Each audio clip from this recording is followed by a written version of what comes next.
You're tuning into Black and White Sports on YouTube. The no-holds-barred truth on sports. The main event starts now. All right, Black and White Sports supporters. Well, some people might say that the fall of the NBA needs to be studied. The downfall of the NBA. As far as I'm concerned, there's no studies needed. John and myself have chronicled the downfall of the NBA since July of 2020.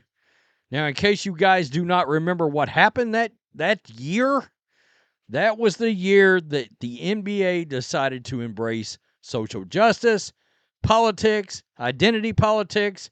That goofball commissioner put Black Lives Matter on the National Basketball Association's court, and half of America forgot the NBA existed. Boom, just like that. Now we're finding out after an election, it's more than half of America now, isn't it?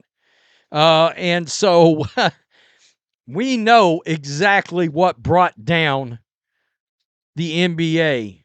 Adam Silver, and when you throw in the stupidity and the antics of embracing criminals in the way that LeBron James did, well, that's supposed to be your biggest star in the league. The successor for Michael Jordan. That hadn't turned out very well, has it? I mean, once again, and I'll say it again, LeBron will not leave the NBA in nearly as good shape as Jordan did when he exited. So, that brings us, of course, to the disaster that was the National Basketball League's All-Star Game. Now, we already know what the ratings were to that, all right? So here we go. But I want to recap it for the sake of the rest of the video, just so you have perspective. Viewership on Sunday night's game across TNT, TBS, and True TV were down 13% year over year. This thing just keeps dropping. And part of it is they don't play absolutely any defense, and they badly need to get back to at least having an East-West game. According to Fox Sports, Ryan Glasspiegel, just more than 4.7 million people tuned in for the game compared to nearly 5.4 million who watched in 2024. That marks the second lowest All-Star Game viewership in the last 25 years. The previous 3 years are among the lowest. Throw in all the other ratings for NBA games. By the way, in case you're wondering, Caitlin Clark is outdrawing a lot of NBA regular season games. NBA, not WNBA, regular season games. And the only games with fewer than 6 million people tuning in.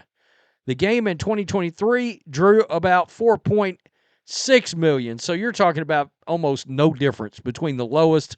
It's basically the two lowest of all time, and they were nearly tied. The highest rated All-Star game during that period in 2002, when more than 13 million tuned in.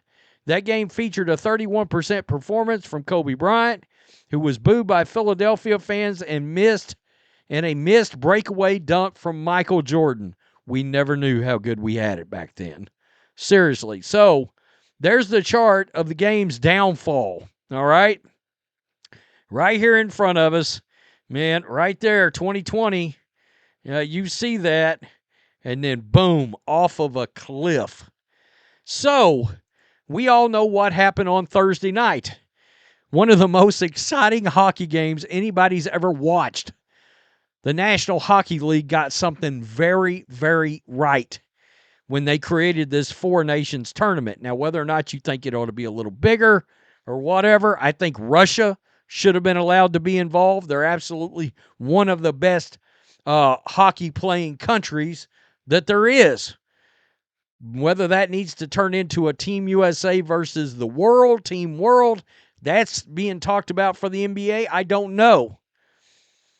But nonetheless, wow, the ratings for that son of a bitch was huge. Massive. All right, U.S. versus Canada TV ratings. ESPN drew 9.252 million average viewers. That's just in the United States. And then Canada drew an additional 6.883 million. A total of 16.135 million viewers watched that game. Now check this out. The most watched non-Olympic hockey game on record in the United States. Wow. I mean, that's unbelievable. And look, Lord knows I've made enough videos where I've crushed Gary Bettman. He got this one right. He did. I mean, a lot of people obviously care about this thing. They got the Olympics next year. Stephen A. Smith, I did a video over on Black and White Sports 2 yesterday. Stephen A. Smith called the NBA players cowards because he did not believe they had enough testicular fortitude to be willing to play Team USA versus Team World. Now, a lot of people said, yeah, but they just won the gold in the Olympics. That's not the same. You would be playing the best players from around the world. They wouldn't be broken up. All right? So you'd have Luka and Wemby and Jokic all on one team among others versus Team USA. They wouldn't be spread out among other countries. But Stephen A. Smith said that the Team USA players would not do it. Why? Because they're scared of getting beat by Team World and embarrassed. Wow. I mean, look, the NBA's got to try to do something. Hockey just embarrassed the NBA. I mean, made a total joke out of them. When's the last time the NBA saw 16 million viewers? I'd be very interested to know that. I could have went and looked it up. But I can tell you, without too much struggle, it's been a hell of a long time. A long-ass time. I got to tell you, I've said, look, the NBA cannot start healing until Adam Silver is no longer the commissioner and LeBron James has retired. Throw in load management. I mean, Nepo babies getting to ride the pine like Bronny. And the NBA has created themselves a nightmare, a dying brand. And it's unbelievable that these networks, they're willing to pay all this money for viewership. They're just taking a flamethrower to what they're paying. I mean, honestly, they're paying for content that the advertisers will never pay them back for because not enough viewers watch.